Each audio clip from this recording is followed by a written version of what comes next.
Hello children, this is your teacher Dr. Sanjay Kumar. This is the fourth part of the chapter Flying Together. In this video, we are going to read an interesting story.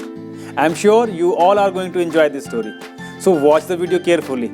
Let's start the video. The title of the story is The Ant and the Dove. On his way home, an ant saw a sparkling fountain. घर जाते हुए रास्ते में एक चींटे ने झिलमिलाता हुआ चमकता हुआ फव्वारा देखा। He crawled onto its wall to take a closer look. वह रेंगता हुआ फव्वारे की दीवार पर इसे नजदीक से देखने के लिए चढ़ा, क्योंकि वो फाउंटेन बड़ा ही स्पार्कलिंग था, चमकता हुआ झिलमिलाता फव्वारा था। वह बहुत ही जिज्ञासु था, नजदीक जाकर देखना चाहता था कि ये फव्वारा नजदीक से जाकर कैसा दिखेगा। Suddenly, he slipped and fell into the water. इसी बीच अचानक वह फिसला और पानी में जा गिरा। He gurgled and panicked and waved his legs in the air. पानी उसके मुंह में जाने लगा, गड़गड़ की आवाज भी आने लगी थी, जैसी आवाज बोतल में पानी भरते हुए आती है। वह डर गया और अपनी टांगें हवा में हिलाने लगा। सोचो तो सही, उसे कितना डर लगा होगा। उसे लगा होगा कि अब वह नहीं बचेगा, वह तो डूब ही जाएगा। Help! I can't swim. Help! I can't swim. He cried. मदद करो, मदद करो, मैं तैर नहीं सकता, मैं तैर नहीं सकता। वह रोने ही लगा था। Luckily, just at that moment, a friendly dove flew by. भाग्यवश उसी क्षण एक मित्रवत या कहें स्नेहशील या कह सकते हैं बड़ी दोस्ताना कबूतरी नजदीक से उड़ी। She saw that the tiny ant was drowning and quickly flew to nearby tree. उसने देखा एक छोटा सा चींटा डूब रहा है और वह जल्दी से उड़कर पास के वृक्ष पर गई। She pulled off a leaf and let it glide down to the ant. उसने एक पत्ता तोड़ा और उसे धीरे से सरकाते हुए चींटे के नीचे रख दिया या जाने दिया।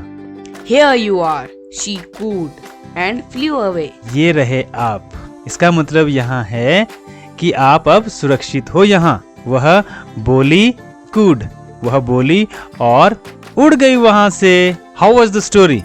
It was an interesting story. हम आगे बढ़े उससे पहले इस स्टोरी को एक बार दोबारा से पढ़ लेते हैं। आप इस स्टोरी को ध्यान से सुनिएगा। On his way home an ant saw a sparkling fountain. He crawled on to its wall to take a closer look. Suddenly, he slipped and fell into the water. He gurgled and panicked and waved his legs in the air. Help! Help! I can't swim, he cried.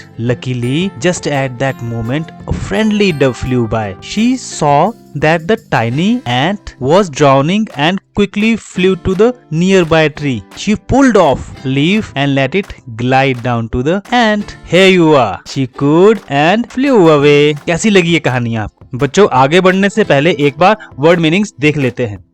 Sparkling, झिलमिलाना या चमकना। Fountain, फव्वारा, इसे हम झरने के लिए भी प्रयोग करते हैं, फाउंटेन वर्ड को। क्राउल्ड, घिसटना, जैसे छोटे बच्चे चलने से पहले घिसट घिसट कर चलते हैं तो उसे हम क्रॉलिंग कहते हैं, वैसे ही यहाँ घिसटना के रूप में प्रयोग हुआ है। सडनली, अचानक, एकदम से, यकायक, इन सभी शब्दों के लिए सडनली का प्रयोग किया जा सकता है। स्लिप्ड, फिसलना, ये तो हम सभी जानते हैं। गरगल्ड, इसे समझने के लिए हमें कुछ याद करना होगा। आप याद करें, जब हम बोतल को पानी में डुबाकर भरते हैं तो उसमें जब पानी अंदर जाता है तो उसमें बुलबुलों की जैसी आवाज आती है, उसी आवाज को गड़गड़ कहते हैं। तो गड़गड़ की आवाज। पैनिक्ड, घबराना, डरना या झेंप जाना या असहज हो जाना, इन सब के लिए पैनिक्ड शब्द का प्रयोग किया जाता है। वेव्ड, हिलाना, इसे हाथ हिलाना। ही waived his hand.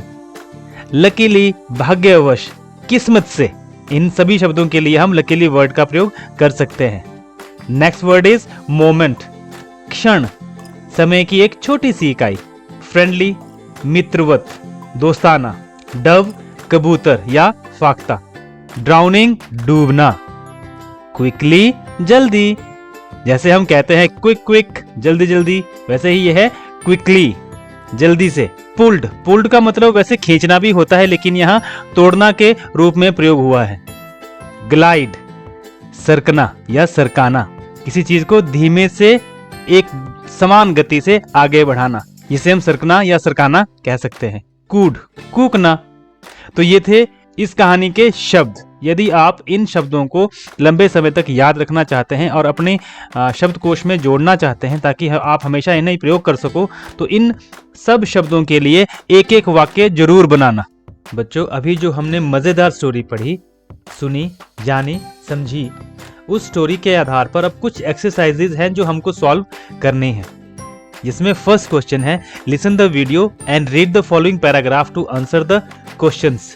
You can read it from your text book. वही स्टोरी जो हमने अभी सुनी है वही आपको वर्कशीट में लिख कर दी गई है। उस स्टोरी को आप पूरा दोबारा से पढ़िएगा अपनी पुस्तक से और जो नीचे दिए गए क्वेश्चंस हैं उनको सॉल्व करिएगा।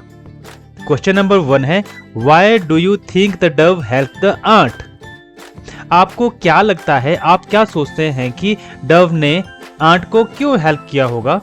इसके आंसर को हमने पार्शली किया हुआ है, आपको इसे कंप्लीट करना है। Because the dove was kind and could not let the aunt.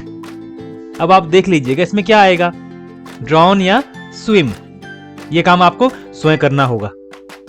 Second question है, how do you think the ant felt on finding the leaf? आप क्या सोचते हैं कि जब आंट को लीफ मिला था, पत्ता मिला था, तो उसने कैसा महसूस किया होगा, कैसा फील किया होगा? यह क्वेश्चन भी आपके लिए पार्शली किया हुआ है, लेकिन इस क्वेश्चन को मैं आपको समझा देता हूं।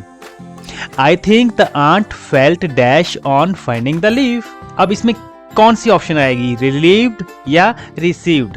रिलीव्ड मतलब मुक्त और रिसीव्ड मतलब कुछ पाया या कुछ पाना। तो अब कौन सी ऑप्शन आएगी?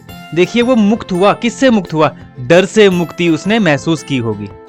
अब आप देखिएगा आप इसमें से कौन सी ऑप्शन को ठीक मानते हैं और उसे चुनते हैं। थर्ड क्वेश्चन है, have you ever been in trouble like the ant? Did anyone help you? क्या आप भी कभी आंट की तरह किसी मुश्किल में गए हैं या मुश्किल में पड़े हैं, और क्या आपकी किसी ने मदद की है?